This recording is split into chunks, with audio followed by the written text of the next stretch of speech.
లోబడినప్పుడు దేవుడు ఆయన స్టైల్లో ఆయన వచ్చాడు. కొన్నిసార్లు మనం మొరాయించినప్పుడు యాకోబు తొడగూడు వసలగొట్టి లైన్లో తెచ్చినట్టు ఏదో ఒక ఏటు పడిద్ది.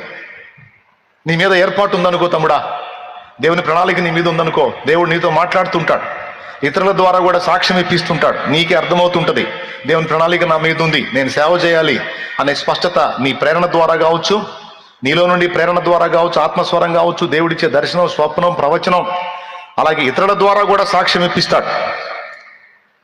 స్త్రీకైనా పురుషుడికైనా అందరికీ చెప్తున్నా, నీ మీద దేవుని సేవా పిలుపు ఏర్పాటు ఉంటే అది నీకు స్పష్టపరుస్తుంటాడు. దేవుడు పదే పదే నీతో మాట్లాడుతుంటాడు, నువ్వు రా, నా పని చేయాలి, నువ్వు రా అని మాట్లాడుతుంటాడు. కొంతమంది సులభంగా లోబడతారు, కొంతమంది లోబడరు, మొరాయిస్తారు. మొరాయించినప్పుడు దేవుడు 1, 2, 3 చూస్తాడు. ఎంతకి వీడు లోబడట్లేదు అన్నప్పుడు యాకోబు తొడ గూటి మీద కోటింగ్ ఇచ్చినట్టు కోటింగ్ పడిద్ది. ఎందుకంటే కోటింగ్ పడకపోతే నువ్వు లొంగవు, నువ్వు లొంగి లైన్లోకి రాకపోతే నీ ద్వారా రక్షింపబడాల్సిన ఆత్మలు నశించిపోతాయి. దేవుని ఏర్పాటు నీ మీద ఉంది, దేవుడు నీకు ఇచ్చిన తలాంతులు ఉన్నాయి, దేవుని ప్రణాళిక నీ మీద ఉంది, నీకు కూడా ఆసక్తి ఉంది. కానీ ఏం చేద్దాం, కొన్ని ఒత్తిళ్లను బట్టి, కొన్ని పరిస్థితులను బట్టి నువ్వు తెగించి అడుగు ముందుకు వేయలేకపోతున్నావు. కాబట్టి దేవుడు నువ్వు తెగించేటట్టు చేస్తాడు, ఎందుకంటే నన్ను అలా చేశాడు. నా అనుభవం చెబుతున్నా మీకు. దేవునికి స్తోత్రం. అర్థమైన వాళ్ళు గట్టిగా చెప్పండి. ఏర్పాటు ఉందనుకో, పిలుస్తాడు, దా దా దా నువ్వు నా పని చేయాలదా.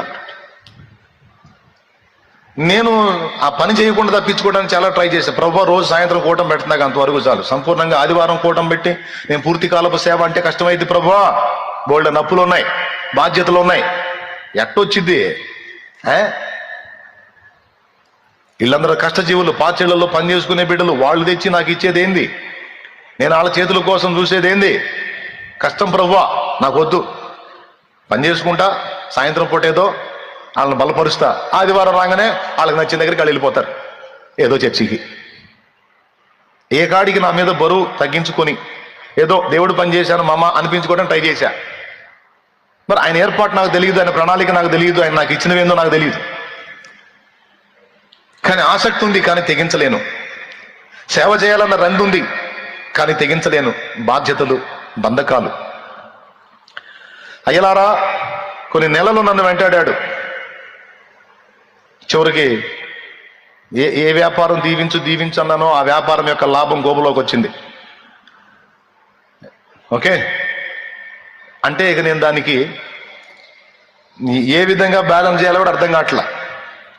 ఏంది నాయన, మంచి వ్యాపారం దొరికింది అనుకుంటే ఇలా అయింది, చెయ్యరా, పెద్ద ఎగిరెగిరి చేస్తున్నావుగా, చెయ్యి.